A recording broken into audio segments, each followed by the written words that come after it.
Fala galera, tudo bom? Meu nome é Diego Brito. No vídeo de hoje a gente vai falar sobre a morte do Fidel Castro e um pouquinho sobre essa confusão entre capitalismo e socialismo, essa dicotomia aí que as pessoas adoram escrever nas redes sociais, aí debater. Eu sei que você gosta de fazer isso e muitas vezes sem saber o que significa uma coisa e outra, né? Qual a diferença das duas coisas.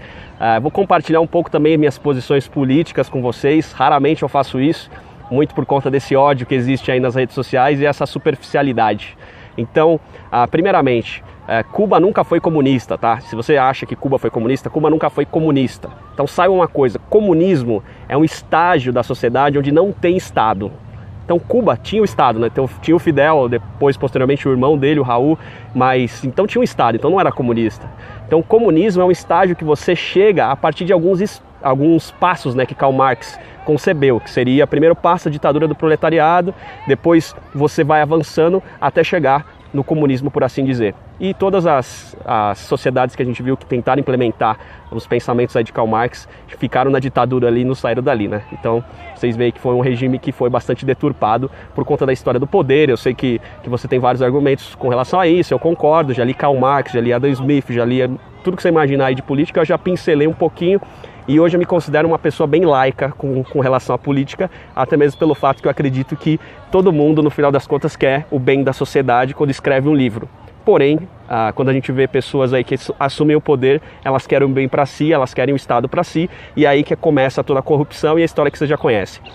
Mas as diferenças entre comunismo e capitalismo, por assim dizer, estão basicamente na questão da propriedade privada, né? E nessa história de ver o homem como explorador do homem, né? Que o Marx até fala isso nos livros dele, que o homem explora o outro, é o animal que explora o outro animal, enfim, ele tem essa pira aí com relação da exploração. Mas no mundo de hoje, com o empreendedorismo, como que a gente pode ver a história daquele microempreendedor individual, por exemplo, que trabalha que nem um doido lá para conseguir pagar as contas dele e no final do dia não consegue nem pagar suas próprias contas, trabalha adoidado. O que ele é? Ele é o quê? Ele é um burguês, ele é um proletário, ele é um capitalista de si mesmo, né? Olha a história como a gente está hoje, né? Karl Marx, Adam Smith, esses caras aí, esses teóricos, Pierre-Joseph Proudhon aí que escreveu sobre anarquismo, Bakunin, todos esses Bob, todos esses caras que escrevem sobre política, teorias políticas, no final das contas eles não previam a questão da tecnologia, por exemplo. A tecnologia como veio aí no século XXI, ninguém previa isso. Então essa variável eu acho que muda a história toda, né? Essa onda de empreendedorismo que vem, não é só no Brasil, é no mundo, ela vem muito por conta da questão da tecnologia que revolucionou a forma de trabalhar. Hoje, cada vez mais as empresas ficam enxutas, as pessoas individualmente tornam-se uma empresa e isso é uma mudança de paradigma que não foi previsto lá atrás. Então, quem que é o proletário, quem que é o burguês? Então, acho que isso ficou muito brega, inclusive. Eu não acho que a democracia precisa ser representativa no futuro, e no futuro aí eu vejo nos próximos 10, 15, 20 anos, eu acho que cada indivíduo com o celular na mão tem condições de se representar. E aqueles que querem opinar sobre algum projeto para o todo, né, para a nação, que assim o façam, né? E até essa questão, esse conceito de nação, vocês veem que as barreiras elas vão ficando cada vez mais embaçadas, né? Fica difícil de você distinguir o que é um país e outro país, porque você consegue pegar um voo agora e estar do outro lado do mundo, em poucas horas. Então, esse tipo de mudança é um tipo de mudança que não foi prevista lá atrás e você tem que pensar sobre isso toda vez que você for aí debater sobre capitalismo e comunismo, porque você vai estar debatendo sobre conceitos extremamente ultrapassados, tá? E provavelmente com a visão ultrapassada. Então a gente precisa trazer esse debate um pouquinho mais para adiante, né? E falando da morte do Fidel Castro, o Fidel Castro foi aí um ícone do movimento anti-americano, né?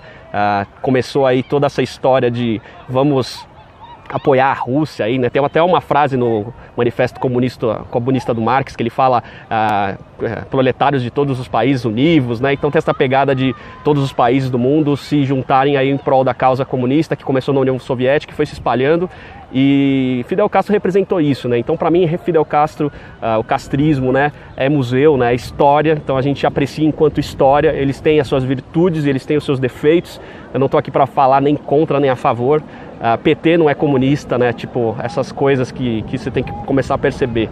Comunismo é ausência de Estado, então não pode ter um partido que governou aí por diversos anos aí o nosso país e era comunista se não implementou nem o primeiro passo, a aula 1 do comunista.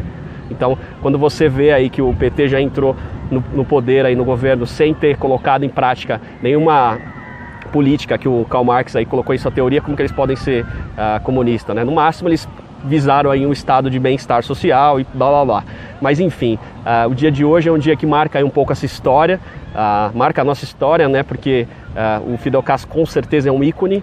E espero que você, a partir desse vídeo, comece a pensar um pouquinho mais o que a gente pode ter melhor que o capitalismo, que o comunismo, né? Até mesmo pensando no empreendedorismo, que é uma das coisas que eu mais gosto, e espero que você que está me assistindo também seja uma pessoa que veja as coisas por esse viés. O empreendedor, ele não é o adversário da sociedade, o empresário, ele não quer causar o mal da sociedade. Há casos de pessoas assim, eu sei, eu concordo com você, mas nos dias de hoje, cada vez mais a gente vê esse empreendedorismo de raiz, de pessoas que querem fazer as coisas por coração e não pela questão só da ganância.